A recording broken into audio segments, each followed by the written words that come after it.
नमस्कार, जोहार झारखंड में आपका स्वागत। मैं राहुल उचाहत के साथ। पश्चिम सिंहभूम के कोल्हान जंगल में 5 दिन में दूसरी बार एनकाउंटर हुआ, जिसमें झारखंड जगुआर के 2 जाबाज शहीद हो गए। 1 करोड़ रुपए के इनामी माओवादी नेता मिसिर बेसरा की धरपकड़ के लिए पूरे इलाके में अभी भी सर्च ऑपरेशन तेज हो गया है।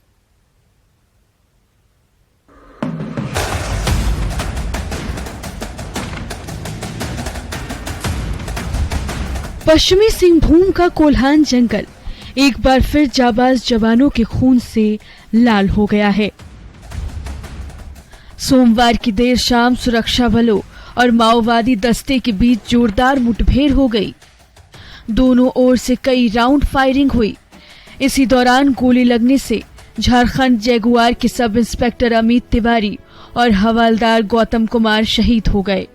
इसके बावजूद सुरक्षा बलों का हौसला नहीं टूटा और नक्सलियों की धरपकड़ के लिए अब भी सर्च ऑपरेशन तेज हो गया है। अभी जो नक्सली वहाँ पर हैं वो अपने अस्तित्व की आखिरी लड़ाई लड़ रहे हैं, तो हर तरीके की वो तरकीब जो है, हर तरीके की टेक्निक्स हैं वो उसका इस्तेमाल कर रहे हैं। तो लेकिन इसमें हम लोगों को काफ़ी सफलता मिली थी। कल जो छोड़ दें अगर उसको, तो उसमें जो एनकाउंटर हुआ उसमें हमारे 2 बहादुर साथियों की लोग शहीद हुए हैं, वीरगति को प्राप्त हुए। कोल्हान जंगल में छिपे 1 करोड़ के इनामी माओवादी मिसिर बेसरा के दस्ते को दबोचने के लिए सुरक्षा बलों का ऑपरेशन पिछले कुछ महीनों से चल रहा है।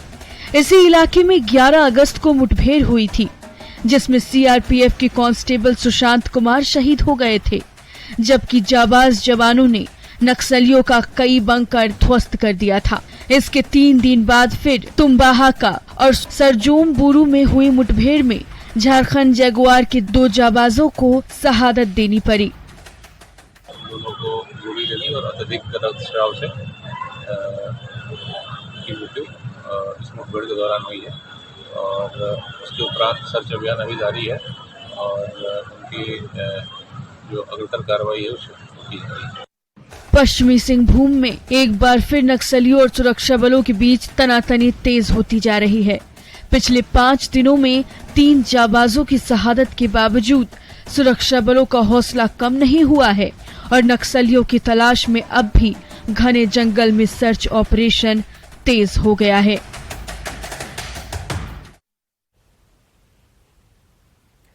पश्चिमी सिंहभूम में माओवादियों से मुठभेड़ में पलामू के लाल और 2012 बैच के सब इंस्पेक्टर अमित तिवारी शहीद हो गए। शहादत की खबर से उनके पैतृक गांव तोलरा में मातम पसरा हुआ है। शहीद अमित तिवारी को 6 दिन पहले बेटा हुआ था, जिसका वो मुंह भी नहीं देख सके। पलामू के एसडीपीओ सुरजीत कुमार ने शहीद के परिवार वालों को सांत्वना दी।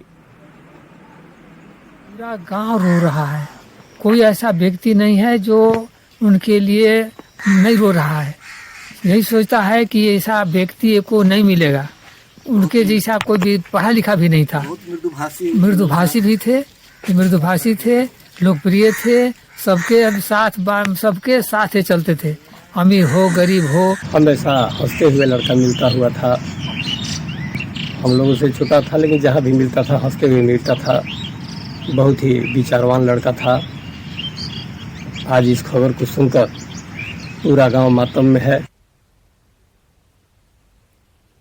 धनबाद के जोगता बस्ती में तेज धमाके के साथ भूधंसान हो गया, जिसमें घर के 2 कमरे में पाताल में समा गए और कई घायल हो गए, जबकि जहरीले गैस के रिसाव से कुछ लोग बेसुध हो गए।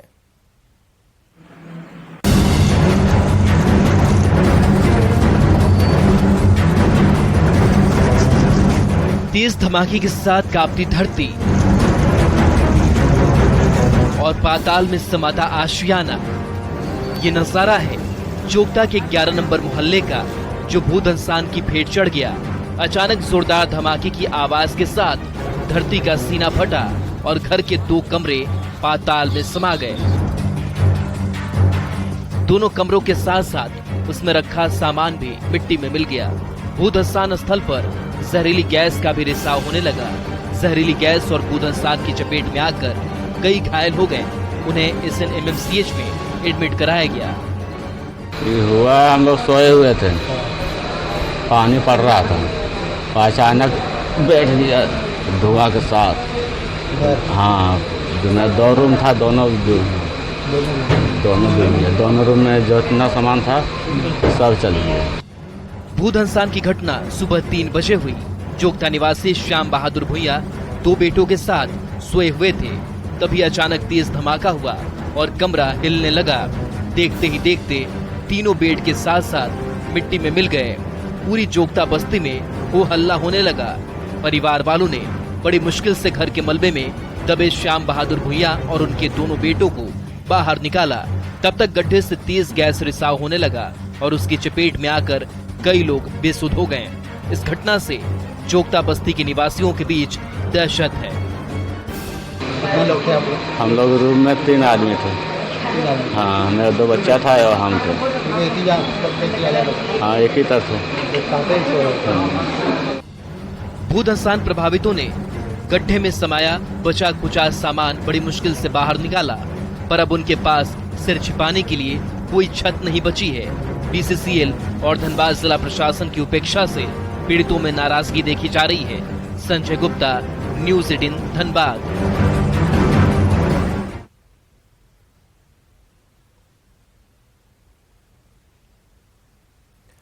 और देखिए, शहीद जवान को श्रद्धांजलि दी जा रही है। जेजे मुख्यालय शहीदों का शव पहुंचा है। सीधी तस्वीर हम आपको दिखा रहे हैं, जहां जेजे मुख्यालय शहीदों का शव पहुंचा है और इस दौरान गृह सचिव अविनाश कुमार भी मौजूद हैं और अविनाश सहयोगी हमारे जुड़े हुए हैं। अविनाश, क्या तस्वीर है वहां से?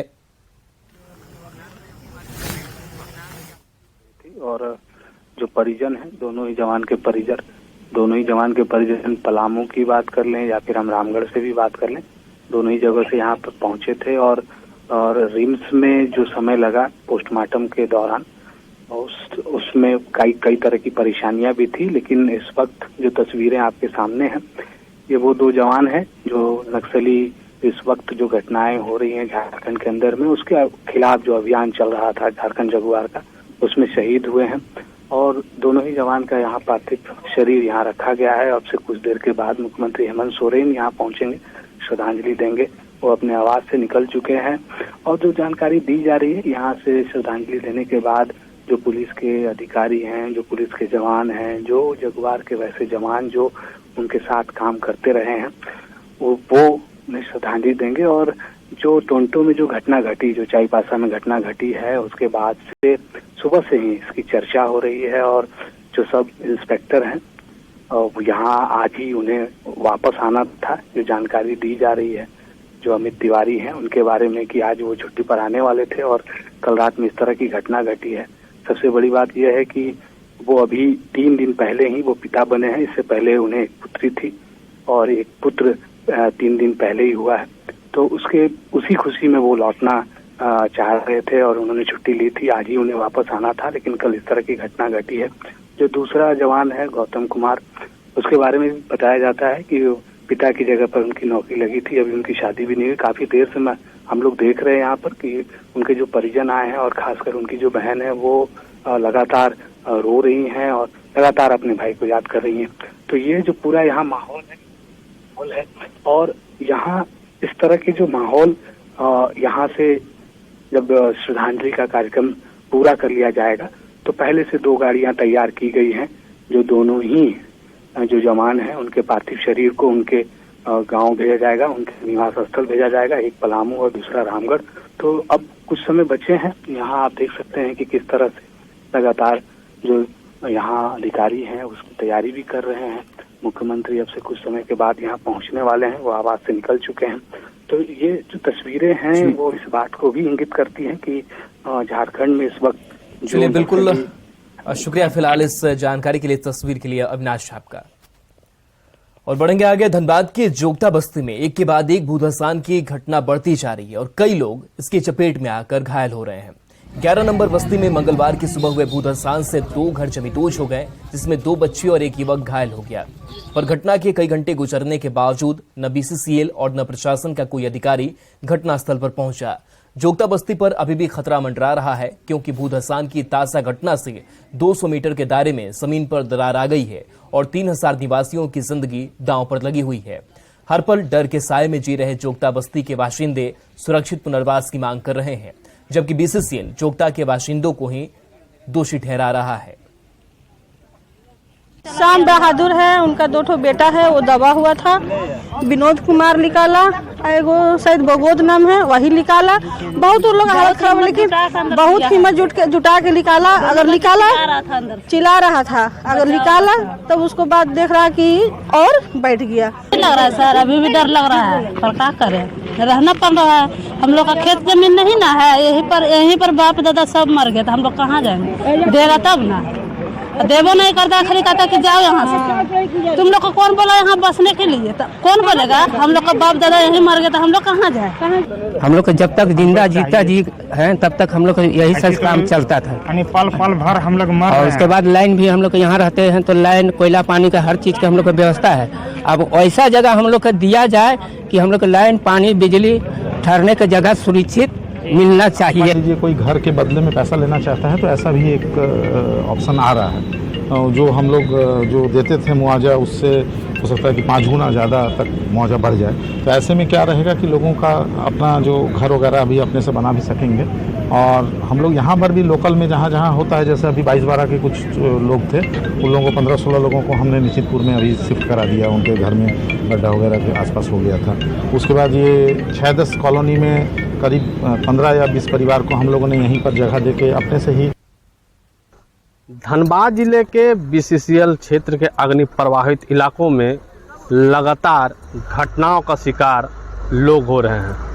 और अभी हम हैं जोगता थाना क्षेत्र के जोगता नंबर 11 में, और आप हमारे पीछे देख सकते हैं कि यहाँ पर लगातार जहरीले गैस का रिसाव हो रहा है। और इसी स्थान पर रात के लगभग 2:30 बजे 2 घर जमींदोज हो गए, जिसमें 2 बच्चे और 1 व्यक्ति गंभीर रूप से घायल हो गए।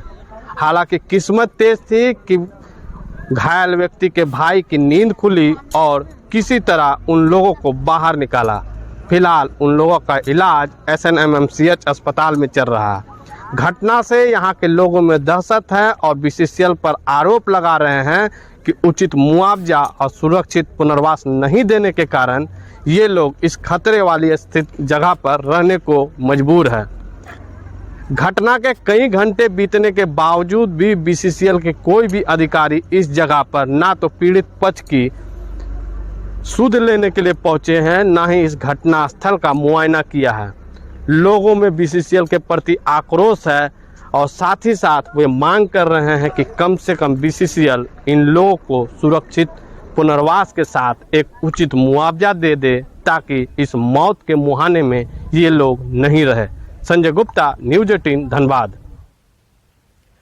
धनबाद की टी प्रभा देवी आउटसोर्सिंग में दर्दनाक हादसा हो गया। ओबी डंप करने जा रहे होलपेक ने कंपनी के कैंपर वाहन को चपेट में ले लिया। इसके चलते कैंपर के ड्राइवर जय चौहान और इंचार्ज राजा कुमार की घटनास्थल पर ही मौत हो गई, जबकि होलपेक की टक्कर से कैंपर वाहन के परखच्चे उड़ गए। घटना की खबर फैलते ही लोधना एरिया में हंगामा होने लगा। बड़ी संख्या में उग्र मजदूर घटनास्थल पर जमा हो गए और 2 होलपैक का शीशा फोड़ दिया, पथराव किया और पुलिस से धक्का मुक्की करने लगे। यही नहीं, उग्र भीड़ ने पोकलेन मशीन में आग भी लगा दी। ऐसे में हालात को काबू में करने के लिए सीआईएसएफ और घनुडी पुलिस के पसीने छूट गए। घटनास्थल पर अब भी हालात तनावपूर्ण हैं।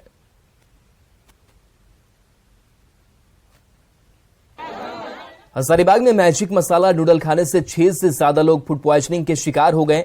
इनमें 2 बच्चे और महिलाएं भी शामिल हैं। इनमें से 5 लोगों को गंभीर हालत में HMCH में एडमिट कराया गया है। ये सभी उत्तरी शिवपुरी, कटकमसांडी, शाहपुर और कृष्णा नगर के निवासी हैं।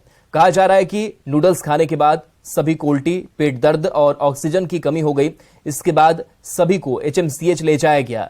हजारीबाग के बीजेपी विधायक मनीष जायसवाल ने फूड इंस्पेक्टर से नूडल्स के सैंपल की जांच कराने की मांग की है।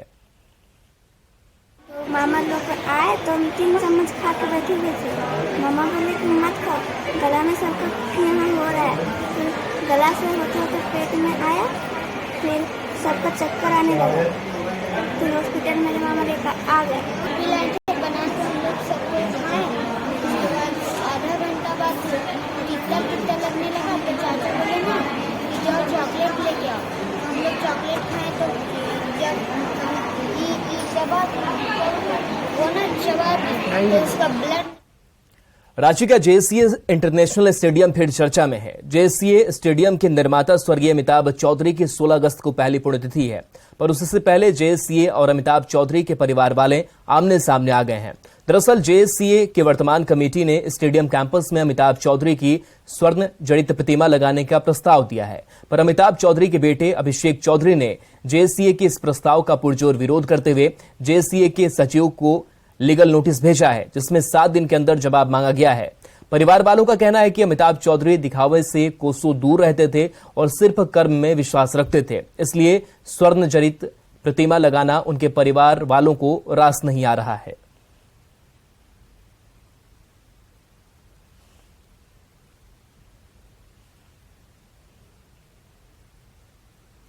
डुमरी विधानसभा उपचुनाव का कुरुक्षेत्र पूरी तरह से सज चुका है। सबसे खास बात यह है कि इस बार दोनों तरफ से 2 आंदोलनकारी की पत्नियां चुनावी मैदान में भाग्य आजमा रही हैं। उपचुनाव के समीकरण को समझिए इस खास रिपोर्ट से।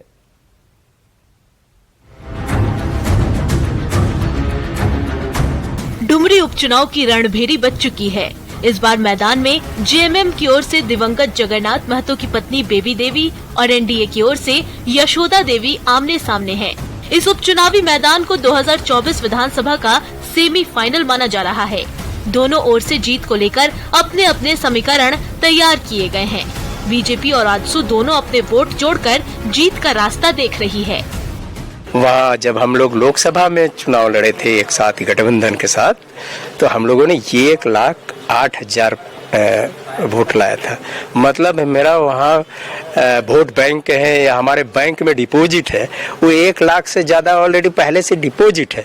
सिर्फ वो डिपॉजिट में और उसमें डालना है और भारी मतों से इस पर हम लोग जिता के दिखाएं। और एक बात जरूर कहना चाहूँगा कि पिछली बार 2019 में आजसू और भारतीय जनता पार्टी अलग अलग चुनाव लड़ी थी। इस बार संयुक्त रूप से हम अपनी ताकत लगाएंगे और निश्चित रूप से जो वोटों का प्रतिशत उस समय था, एकजुटता के साथ हम लोगों ने काम किया, तो निश्चित रूप से जीत हमारी। जेएमएम की माने तो पिछले 3.5 सालों में हेमंत सरकार के किए गए काम ही जेएमएम उम्मीदवार की जीत का कारण बनेंगे। 32 के खतियान के आवाज को बुलंद किया, पारा शिक्षकों के लिए कई एक काम किए गए, आंगनबाड़ी सेविका सहायिका के लिए, इन सबों में अग्रणी भूमिका निभाने वाले हमारे स्वर्गीय जगन्नाथ महतो जी आज हमारे बीच नहीं है, तो क्या उनको जनता वहां का छोड़ देगी? आज पूरी तरह से तमाम झारखंडी मानसिकता वाले लोग। वहीं चुनावी मैदान में पिछले विधानसभा में हार का सामना कर चुकी यशोदा देवी इस बार जीत का दावा करती नजर आ रही हैं। जी मुकाबला कठिन है, फिर भी मैं आप लोग मीडिया के माध्यम से कहती हूँ, मैं जितना संघर्ष की हूँ जनता के बीच में, मैं आप लोग को विश्वास दिलाती हूँ मैं जीत हासिल करूँगा। डुमरी विधानसभा उपचुनाव का डमरू चुनाव से पहले भी बजेगा और चुनाव के बाद भी खूब बजेगा। दरअसल यह सेमीफाइनल है, असली फाइनल 2024 के आखिरी महीने में होना है, जब झारखंड विधानसभा का चुनाव होगा, लिहाजा तैयारी उसी की है। संजय कुमार सिन्हा, न्यूज 18 रांची। पूर्वी सिंहभूम के बैरागोड़ा में तैराकी प्रतियोगिता हुई। इस मौके पर विशालकाय तालाब में कई तैराकों के बीच रेस हुई। बैरागोड़ा के जेएमएम विधायक समीर मोहंती नाव पर तालाब के बीचों बीच पहुंचे और तैराकी प्रतियोगिता में हिस्सा ले रहे तैराकों का हौसला बढ़ाया। विजेता तैराकों को इनाम रकम भी दी गई। प्रतियोगिता को लेकर तालाब के आसपास कई गोताखोर ट्यूब की नाव पर तैनात थे, ताकि किसी अनहोनी की स्थिति में रेस्क्यू ऑपरेशन चलाने में देर न हो। और इस तालाब में जो स्विमिंग कंपटीशन हुआ, इस जिले के बच्चे, इस प्रखंड के बच्चे और दूसरे जिले के बच्चे भी आए थे, और मुझे लगा कि भाई ये तालाब का जो डिस्टेंस है काफ़ी है, शायद दिक्कत होगी, लेकिन खिलाड़ी जो प्रतिभागी थे उन्होंने अपनी हौसला और अपनी जज्बा से साबित कर दिया कि ये भी अगर अवसर मिले इन्हें भी, ये भी राष्ट्रीय और अंतर्राष्ट्रीय स्तर पे जा सकते हैं। ऊपर वाले की दुआ से बहुत अच्छे से प्रोग्राम हुआ और हम लोग मतलब सौभाग्यशाली हैं कि इस मतलब झंडोत्तोलन के हम लोग गवा रहे हैं। हम लोग कहीं भी कह सकते हैं कि हमारे चाकुलिया में बहुत अनूठे और अजीबोगरीब तरीके से मतलब जो कभी कहीं हुआ नहीं है वो उसके गवाह हम लोग बने। सोचे कि गांव का प्रतिभा को विकास करने के लिए अगर इस तरह का कार्यक्रम करेंगे तो अच्छा होगा। और बहुत सारे आज सौभाग्य है कि सरायकला से भी यहाँ पर तैराकी प्रतियोगिता में मतलब यहाँ का जो गूंज है ये पूरे झारखंड नहीं, झारखंड के बाहर भी चला गया है। और तमाम प्रतिभागियों का भी धन्यवाद देंगे जिन्होंने आके यहाँ का शोभा बढ़ाने का। और आइए एक नजर इस वक्त